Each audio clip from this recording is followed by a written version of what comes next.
नाज़रीन अस्सलाम वालेकुम, आप देख रहे हैं पी न्यूज़।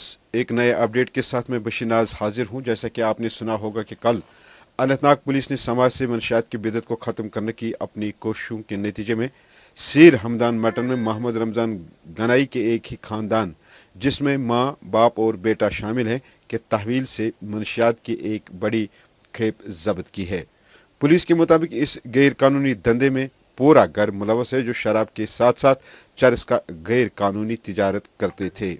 अनंतनाग पुलिस और एग्जीक्यूटिव मजिस्ट्रेट पर मुश्तमिल एक तलाशी टीम ने जब घर की तलाशी ली तो तकरीबन 9.5 किलो चरस पाउडर और नाजायज शराब की 867 बोतलें बरामद की हैं, जिन्हें मौके पर ही जब्त कर लिया गया और तीनों मुलजिमान को गिरफ्तार कर लिया गया। इसके अलावा पुलिस ने 2 गाड़ियां, एक मोटरसाइकिल और कुछ नकदी भी जब्त की है। वही आज सीर हमदान वेलफेयर सोसाइटी ने एक प्रेस कॉन्फ्रेंस में मनशियात के खिलाफ इस कार्रवाई पर अनंतनाग पुलिस की काविशों को सराहा और पुलिस को मनशियात जैसी लानत को खत्म करने में पुलिस को हर मुमकिन ताउन देने का ऐलान किया है। पेश है प्रेस कॉन्फ्रेंस का ये हिस्सा।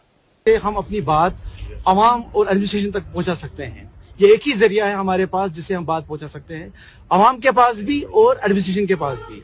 कल का जो सानिया सीर हमदान में हुआ है, ये पहला सानिया नहीं है, इससे पहले भी हुआ है, लेकिन जो कल का सानिया है ये अफसोसनाक है। जितनी भी इसके कंडोनेशन की जाए उतनी कम है। अब क्या हुआ है, यहाँ पे मनशियात जो है वो बहुत भारी मकदार में जब्त किया गया है पुलिस ने। हम पुलिस एडमिनिस्ट्रेशन का शुक्रिया अदा करते हैं सीर हमदान वेलफेयर सोसाइटी की तरफ से और सीर हमदान के बाशूर अशखास की तरफ से, खुसूसन जो हमारे डीआईजी साहब, रईस साहब हैं, एसएसपी साहब, संदीप साहब हैं और बिलखुसूसन जावेद साहब, एसएचओ मटन, जिन्होंने न दिन देखा न रात देखी। रात के आयाम में उनका अपना अमला साथ था, जिसमें उनके फीमेल जो कांस्टेबल्स भी थे, जिनके बच्चे भी साथ थे।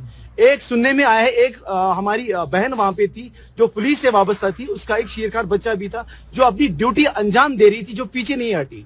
उन्होंने ये पर्दाफाश किया, ये बहुत भारी मकदार में वहां पे जो मनशियात है वो जब्त किया। अब हमारी गुजारिश है एडमिनिस्ट्रेशन के साथ और पुलिस के साथ, जितना भी ताउन उनको जरूरत होगा हमारी तरफ से, सीर हमदान के अशखास की तरफ से या सीर हमदान वेलफेयर सोसाइटी की तरफ से, हम वो देने के लिए तैयार है।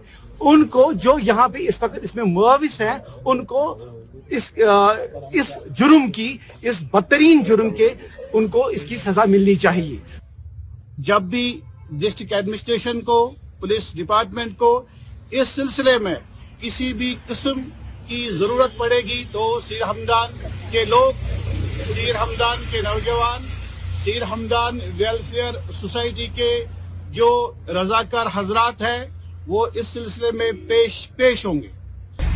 हमारे बच्चों को इस मनशियात का आदी बनाया जाता है ताकि उन लोगों के कारोबार को एक फरोग मिले, लेकिन उस कारोबार को वो शॉर्टकट में पैसा हासिल करने के लिए वो हमारे बच्चों को कत्ल कर रहे हैं, वो हमारे बच्चों को खराब कर रहे हैं, उनके मुस्तकबिल के साथ खिलवाड़ कर रहे हैं, उनके कैरियर के साथ वो खिलवाड़ कर रहे हैं, और जिसकी कतअन भी सीर के बाशूर लोग और सीर हमदान वेलफेयर सोसाइटी के रजाकार कभी भी इस बात को कबूल नहीं करेंगे। और जहां तक उनके दम में दम है, सीर हमदान के बाशूर लोग जिंदा है, सीर हमदान वेलफेयर सोसाइटी जो है वो भी जिंदा है। वो इस बात को यकीनी बनाएगी कि यहाँ पे सीर हमदान में एक ऐसा माहौल कायम हो जिसको हम ड्रग फ्री माहौल कहे। यहाँ पे किसी किस्म की मनशियात का कारोबार न हो, यहाँ पे शराब का कारोबार न हो, यहाँ पे ब्राउन शुगर, यहाँ जितनी भी किस्म के ड्रग्स और मनशियात है उनका कारोबार न हो।